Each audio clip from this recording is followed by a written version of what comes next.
Good morning, guys. Welcome back to Tech Screw TV. Another exciting episode of the Landy fuel problems and fuel tank restoration. Subscribe if you want, like if you want, or even if you don't like, subscribe anyway. So we're at the finishing stages, I reckon, of this tank restoration. Hopefully I can get it all back together and the car will run. I've just been driving it around the property with the milk bottle fuel can, and all is well with the world so far. I'll show you what I've been doing, and I'll show you what we're going to do today. Oakley dokley, so the tank is done. I've just whacked another coat of paint on it. Just sprayed on some top coat, and that's all good. Okay, so before I put the tank back in, I thought I might just clean the chassis. The tank sits hard on the chassis in there, so I'm going to clean up the chassis first. I'm going to take the fuel pump off, take my petrol tank out, undo the brake line clips, and just pull back the wiring and the fuel line. And then under here, this is where it sits. It sort of squeezes in between that outrigger there. Squeeze this outrigger here, and it squeezes in against the chassis.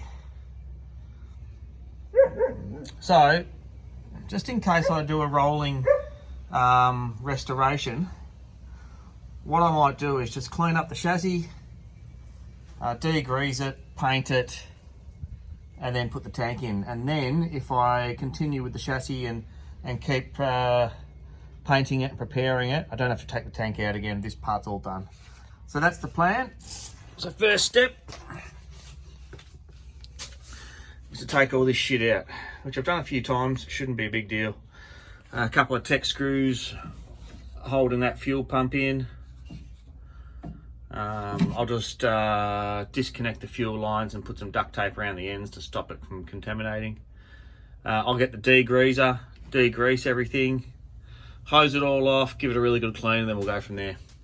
That's the extent of it. I'm not going to take the floor pan out. It would be pretty easy to take the floor out and just keep going, but I've got to draw a line somewhere, and I'm just going to do the immediate area of the fuel tank. Alrighty, so degreased. I've cut those brackets off. There was a bracket here and a bracket there that held the old fuel pump on. I've degreased it all, waiting for it to dry a little bit, then I'll hit it with a wire brush. I've just got these two little bits of steel here. I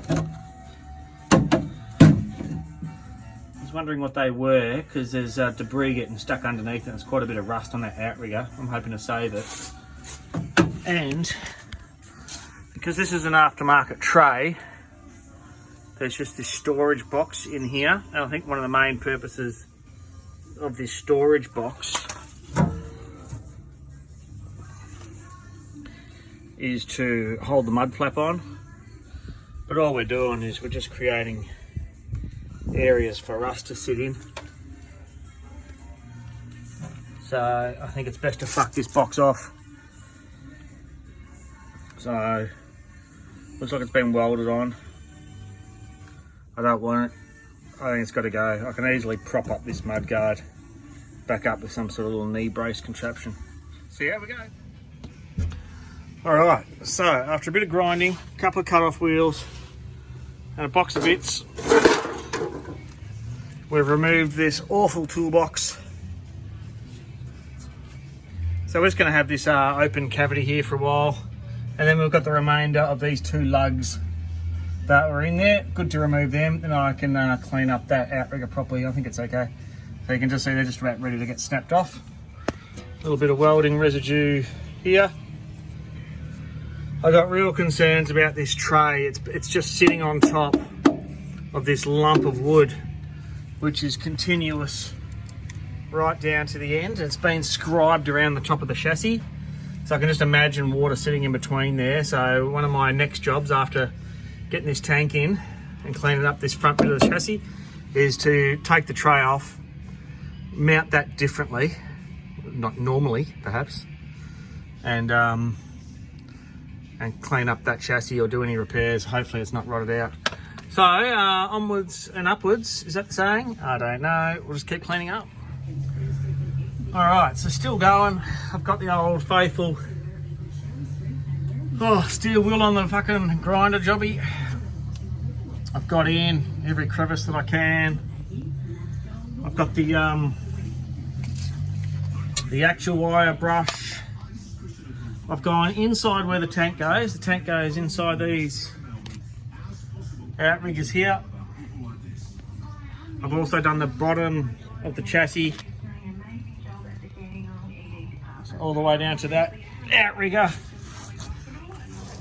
So I'm on my back. I'm on my back with my safety goggles on. I've just got that outrigger to do,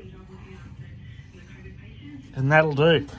I think I'm going to use the old tannic acid treatment.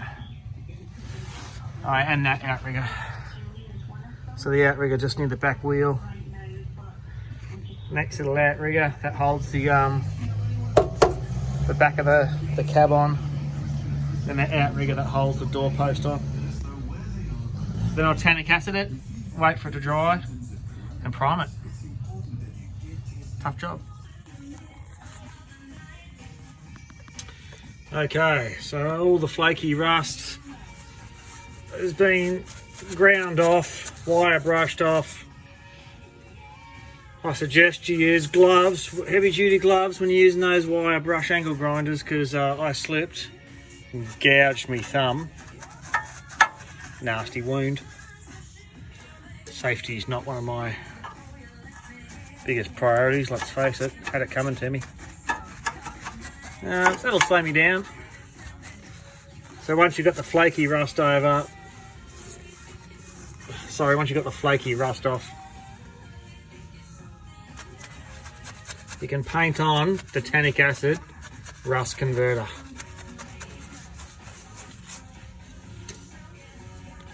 You only need to go over the rust, as we've said with the petrol tank episode. But because a lot of this had rust on here, I'm just going over everything. And just like I said with when I was doing this to the petrol tank, you should check out, if you're doing anything like this, check out Vintage Restorations Australia YouTube channel. It's bloody fantastic.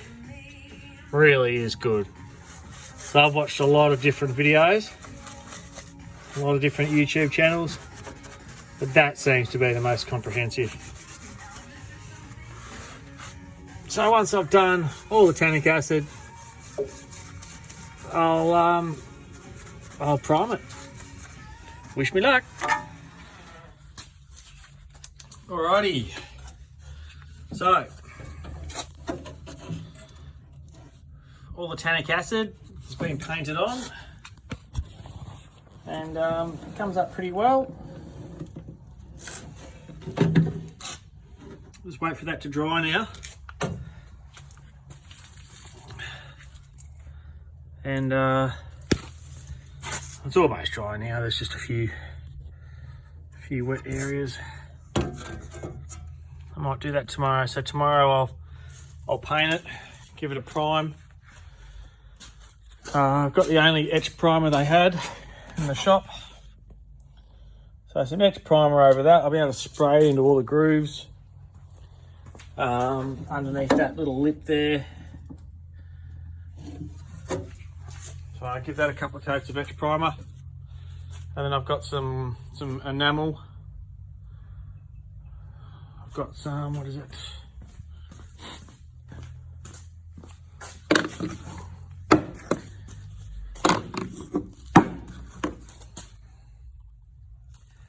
Epoxy gloss enamel. Got some black. It's supposed to be bloody gloss black. I've got matte black.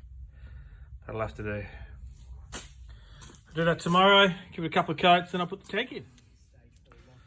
Alrighty, so spray paints the primer. Did that this morning. It's not the colour I wanted, but it's all they had, so that'll do. Look, probably not the greatest job, but this is going to be a work in progress, this whole car now. Bit of a roll. Thanks, Heidi. Thanks for that. Bit of a rolling restoration. So primer got sprayed on, and now I'm in the process of brushing the top coat on. So I do a light coat And then I'll do another coat tomorrow, I reckon. And then I'll be putting the bloody tank back in. Hip, hip, hooray. Oakley dokley.